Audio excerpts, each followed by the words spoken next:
Fantastic. Well, good morning, everybody. Good morning, good morning, good morning. Up, up. I'm getting up. OK. Right. Good morning, everybody. My name is Peter Richman, and I'm from Plug and Play. Today, we're going to be talking about how you can win more new clients and find more new candidates more often by improving your digital marketing ecosystem.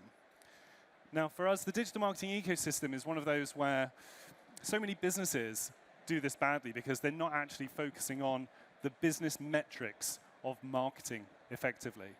One of the key things that we start with is the customer or client acquisition cost model. So whether you're looking for clients or candidates, this is a great way to zoom in on the levers you have to pull to improve your digital marketing ecosystem. So if you think of the client acquisition cost model, what we're looking at here is it takes you, if you take your entire marketing budget for the whole year and divide it by the number of new clients you have your client acquisition cost. Okay? And what we want to do is really zoom in on the two areas where you actually can make a big difference. Now, those two key areas are the market penetration and conversion rate optimization of your digital ecosystem. So what this means is market penetration is effectively your surface area, your marketing surface area online. So this is looking at where you rank in Google. It looks at your LinkedIn exposure. It looks at your email marketing, your outbound. Anything to do with how you get in front of potential clients and customers is really your market penetration and exposure. Your conversion rate really, in this particular model, highlights, for the example on the website, the amount of traffic that you get versus the leads, the telephone calls, the inquiries that you might actually be receiving through your website. So from top to bottom, what we're looking at here is really measuring in on what can we do to improve our market penetration and improve our conversion rate. So we start off with how to be found. And as I was saying, there's a huge number of ways in which you can be found these days. And recruitment businesses are great at doing this, to be fair. You know, there's so much outbound going on in terms of thinking about your social, your LinkedIn, your email marketing, your telephone calls, referrals, people you've worked with before. There's a menagerie of ways in which your business is going to be found online. However, recruitment businesses tend to do this really well in a number of key areas, often leveraging their reputation in individual niches or spaces, understanding how to get in front of their potential customers and clients through social. But the ones that are doing it really badly is SEO. Like SEO is something that all businesses should be really zooming in on. But actually, in the recruitment space, more often than not, 89% of recruitment businesses are doing this badly. So to give you an idea, the basics of SEO are super simple and can be undertaken by non-developers with fairly basic skills. But actually, understanding what they are is going to do wonders for your rankings. So if you think there's something like, I was looking at the SIC codes the other day, there's about 23,500, something like that, recruitment businesses in the UK. But there's only 10 places on page 1 of Google. So actually, by the time you start thinking about 23,000 businesses, there's obviously lots of niches, lots of different spaces that you can operate in, and understanding how you're going to do that and stand out. But actually, if only 11% of recruitment businesses are doing SEO well, you're already at a really good jumping-off point. This is a great opportunity for you today to take away some insights that you can action back in the office to improve your SEO footprint. So the first thing that we're going to be talking about is understanding how Google works. Now, this seems ridiculous because everybody uses Google all the time. But there's key things you need to understand if you want to actually rank more highly. The thing you need to know is, why do I currently rank where I currently rank? And once you start understanding why, you can start understanding what you can do about it. So Google, obviously been around for 25 years or something, but the way it's actually worked hasn't really changed at all in that time. You'll hear different agencies or SEO gurus or whatever talking about different animal-named algorithms, and I really wouldn't worry about that at all. The key thing to know about Google is it works on 3 key principles: trust, contextual trust, and on-page specificity. And it hasn't changed that model since its origination. So the way that trust works, trust is like how I might trust my own mother. Okay? So there's this high-level trust part of its ranking algorithm where it just has how much do I trust you and what's that based on. The next piece contextual trust is much more specific. So for example, if my laptop was broken, I wouldn't take it to my mum to fix, right? So I trust my mum, but she's not going anywhere near my laptop, okay? Dave in our IT department might be like abundantly well placed to fix my laptop. So that contextual trust piece starts making some sense. If I had a flower arranging emergency, my mum would be like abundantly well placed to help me out. But with my laptop, she's not going anywhere near it. So trust and contextual trust are two big parts of Google's ranking algorithm. And then the next part is on-page specificity. And this is a bit that you've got huge control over. This is how well your website's built. It's titles, headers, in-page content, the actual copy, the paragraphs, the links within the website themselves, what the pages are called, what the URLs are named. These are all facets that you've got control over. So now that we understand how Google works, the next big mistake that most businesses make, recruitment or otherwise, is understanding battle selection. Battle selection is a huge part of the marketing and digital marketing process, but it's so seldom done well. So if you're going, OK, I want to rank more highly in Google, right, the first thing you need to understand is what is the probability of my success? If I do all this work, if I spend this time, effort, and money, what's the likelihood of it actually working? And businesses make two big key mistakes. First off is they target battles that are so big they'll never win. Okay? And I was doing some Googles the other day, and I was like, wow, Indeed is like 1 through 10 for this particular search term. There are going to be battles that are going to be really difficult to win, and they're not worth entering. The other problem people make is actually when they look at their resources, time, money, the ability to focus in on this problem, they spread themselves too thinly across too many fronts, so they fail to have an impact. So what we need to understand is, how are we going to invest our time and money and our resources in the battles that are actually going to pay off? How do we do that? And so I've got a couple of examples to take you through in like increasing levels of specificity. So we're looking at recruitment agencies, and this is from the other day. It was about 5 days ago or something. And we're doing, so recruitment agencies, and what you can see here, some key stats. Top right-hand corner of this screen is domain authority. So domain authority is actually a statistical output from a program called moz.com. So that's moz.com. It's a SEO management platform. If you're not already using it, it's a great way to get some insights into how good your website is. They have some free tools. So it's a really good platform. But using domain authority as a proxy for trust is a really good way of like centering yourself in how good is my website, what's my starting point for improving my digital ecosystem. So domain authority is really important. Page authority is more like contextual trust. So we've got trust, as I was saying, we've got contextual trust. So you might have, let's say you're in an agency where you've got pharma on one side and you've got healthcare on the other. You recruit in both, but you want to appear for pharma search terms, you want to recruit in healthcare search terms. There are nuances. How do we divide that up? Well, actually, the page authority is the piece that's really interesting here. This is the contextualized trust for that individual space or segment, okay? So what we can see here is obviously these big businesses are ranking really highly, but the bit that I wanted to draw your attention to is actually these guys down here. So Robert Half. What's interesting about this particular example is that you can see from the domain authority down here, bottom right, they've got a domain authority of 54, okay? But actually, Morgan Hunt, all the way up here in third, have a domain authority of 39. So really, what are they doing well? What are they doing better? Now, Morgan Hunt have a better page authority, so they might be more specific around that topic, but they could actually have a faster loading site, they might have a lower bounce rate, they might have better on-page specificity, all of which is in their control, okay? So Robert Half could be third in Google, as far as I'm concerned. That is a battle they could win if only they improve the landing page that they're ranking for this term on, and if they improve their on-page specificity. This statistical anomaly highlights to me that they should rank there, and they could rank there if only that landing page was better. That's it. And so the trick here is, when we're doing battle selection and we're measuring these battles, is targeting those battles you have a statistical probability of succeeding in, okay? So this is the next one. We've got technology recruitment agencies. So we're getting more specific. You'll see that being more specific, we've dropped in the number of searches per month. but the competitiveness has become lower as well. So we now got domain authorities are between 20 and 50.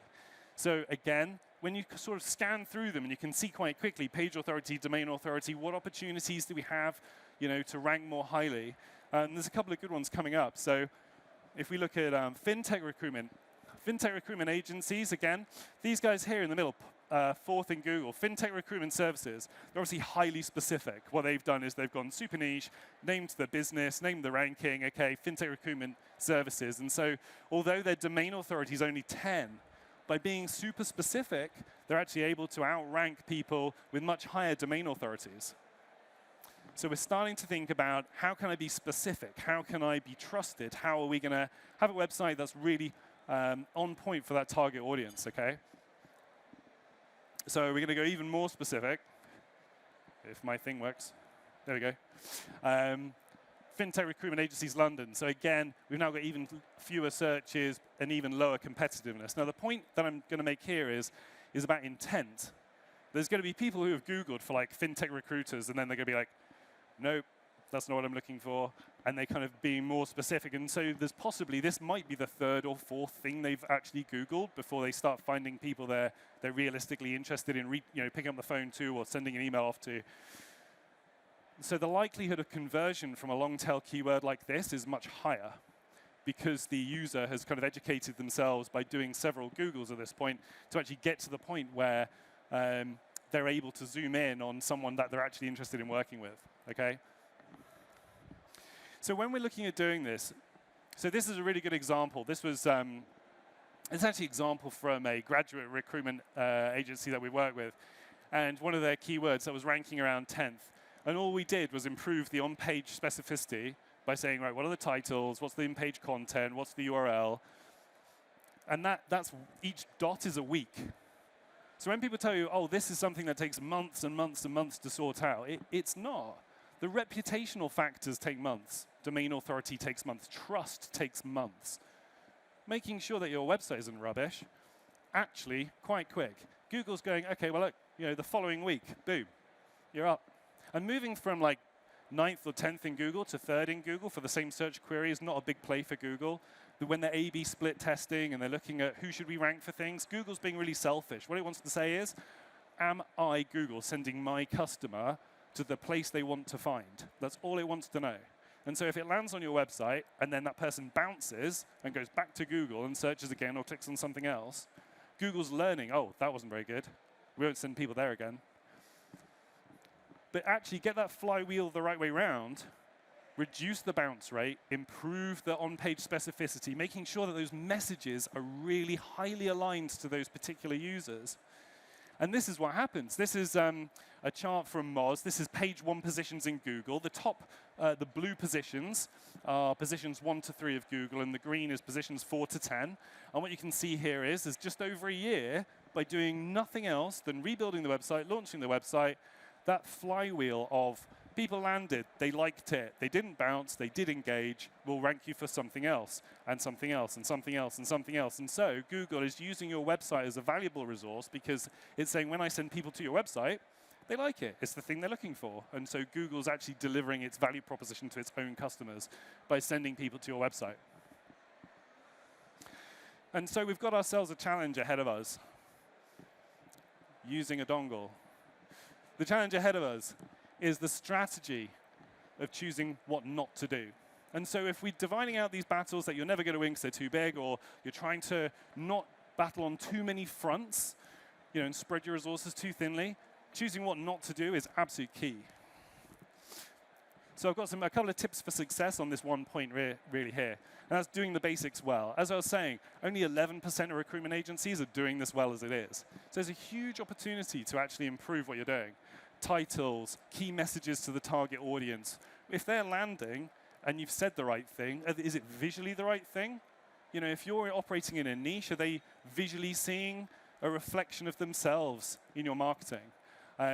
And so doing the basics well is going to make a big difference. Research all the variations of the keywords. You can do this yourself. There's loads of free tools. Google Ads will give you loads of insight as well. You could use the paid bids for Google Ads as a proxy for competitiveness. And you can use that as like, how much domain authority am I going to need, or page authority, or you can use moz.com as well. And consider outside the box and intent. So for example, we don't try and rank for like web designer because people might be looking for people. So we only try and rank for things like web design agency, for example, where we know the target audience knows they want an agency. So think about actually how can I align with people who are actually going to become customers. And so that intent is super important. So we talked about how to get people to your website by picking battles you've got a statistical probability of succeeding in. And now we need to think about conversion rate. And the interesting thing about conversion rate is that it doesn't just apply to SEO. Now, if I've been working at a particular business and then I leave and I go and work in another business and I'm like, oh, we should use these guys at my last place. They're really good. We should totally use them. I'm talking to like my boss or a colleague, and they're like, okay, cool, yeah, we'll look them up. And the first thing they're going to do is they're going to check them out on Google, right? They're going to look you up. They're going to look at your website and go, actually, are these guys any good? This conversion rate process no longer applies to SEO only. Actually, it applies to all of your users. Wherever they're coming from, they're landing on your site, and you need to be on your best. You know, your website needs to show the business off in the best possible light at like 10 o'clock at night on a Tuesday when this person happens to be looking, and you're not there to defend it. So thinking about conversion rate is super important. There's a few things that we can look at to improve conversion rate. Now, the first thing you need to know is what's a good conversion rate? Okay, coming back to my measurement point, how do you determine that? Well, within business services, the average conversion rate is actually around somewhere between 2.5% and 3.5% is the average conversion rate across all business services. We tried to find some better data on recruitment, but we couldn't. But across all business services, about 2.5% to 3.5%. This data is from a platform called Unbounce. They're a conversion rate optimization like landing page tool. And what we've got here is the highest conversion rate is 15%, okay? High conversion rates sound great, right? You go, yeah, that must be amazing. It must be an amazing website. And what I'm learning from having a really high conversion rate is that these people were basically already looking for you, and your net isn't being cast wide enough. That's actually what we're learning from that. So if people are really brand aware, or they've clicked on an advert, but actually they were actually looking for your business anyway, and that's really skewing the conversion rate optimization. So really, if you're down here in the like 2 to 3.5% bracket, you are both converting the right sort of numbers, and your net is being cast wide enough to get enough people coming to the site in the first place, okay? And so we're always thinking about this customer acquisition cost model. We're thinking about, okay, whether it's paid advertising, whether it's LinkedIn, whether it's your time and effort, you know, whether it's your SEO, making sure that we're pulling those levers on market penetration and conversion rate optimization makes a huge difference. Because when you look at things like, if I come back to here, there's 38% of users will leave a website if they don't like the design. You know, what's that got to do with your ability to find the right people or to deliver value to your customers, you know? Just if they don't like the design. That's from Adobe.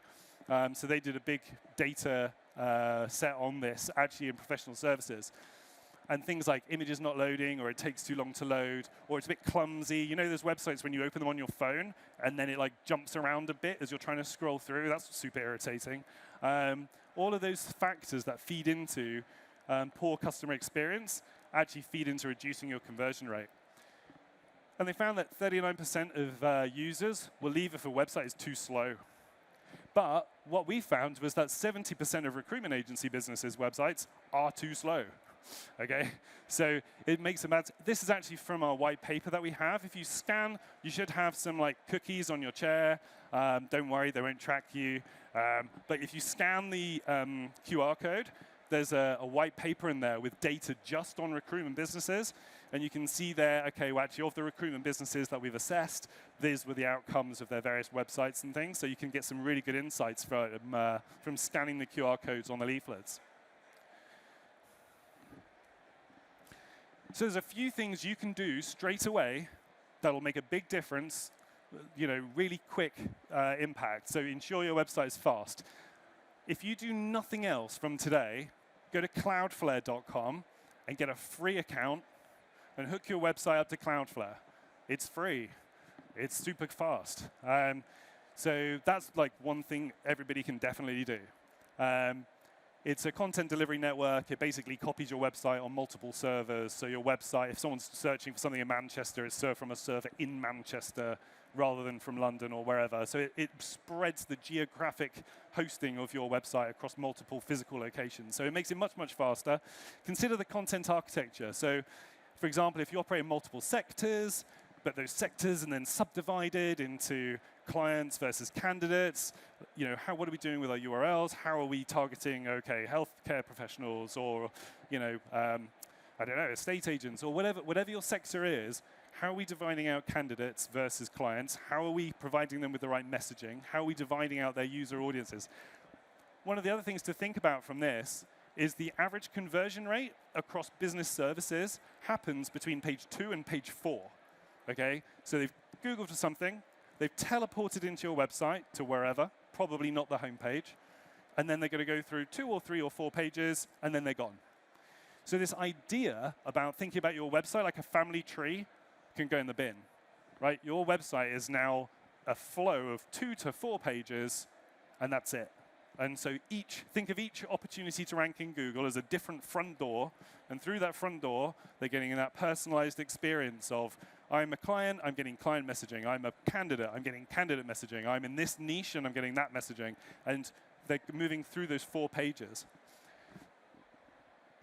Design and brand makes a huge difference. We've got a couple of good examples which I'll come on to. And providing a consistent user experience across all devices. There's some really basic things here that you can do to make a big difference.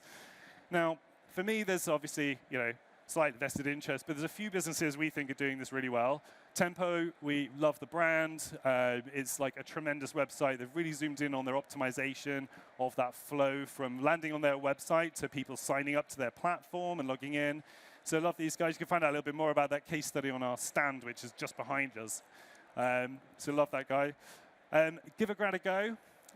We launched this website back in January, did the brand, did the website, did the platform. Platform integrates with Job Adder, who are here today as well. So these kind of platform integrated websites with massive SEO strategy. The other thing about these guys is they're also in Australia. So having that internationalized strategy within there as well makes a big difference. But again, there's actually a detailed case study on our stand and on our website, which you can scan on the cookie poster. There's a few others like Burns Sheehan. Love the branding here. We worked collaboratively with these guys to build out this kind of beautiful website, really focusing in. They're based in London. They offer a lot of developer roles and technology roles here in town. And people like with different business models as well. So we're seeing a growth in embedded and RPO offerings from recruitment businesses as well, but the actual search is still fairly competitive. So if you're looking at, thinking about, okay, well, these guys, for example, Bond, we did their website, launched it a couple of weeks ago, actually, and they do embedded within clean tech and deep tech sectors, ranking really well straight off the bat, just from doing all the basics well, building it out. So that's me, basically. I'm Peter Richman. We're from Plug and Play. We design and build websites and help them rank highly in Google. This QR code is different to the one on your cookie. This one is for a free site or assessment. So if you want us to kind of go through and say, here are some quick wins about how you can improve your website, that's something you can get only here. So get out your phones, scan it, fill it in, and we can get back to you with improving your website, okay? And we're not like provincial about it, so we'll be like, you can do this yourselves. We just want to enable you. We can definitely raise the standard within the industry. So now over to some questions. Emma's got a microphone at the back there. And yeah, be interested to hear kind of what your thoughts are and if I can maybe help solve some problems. Thank you very much, by the way.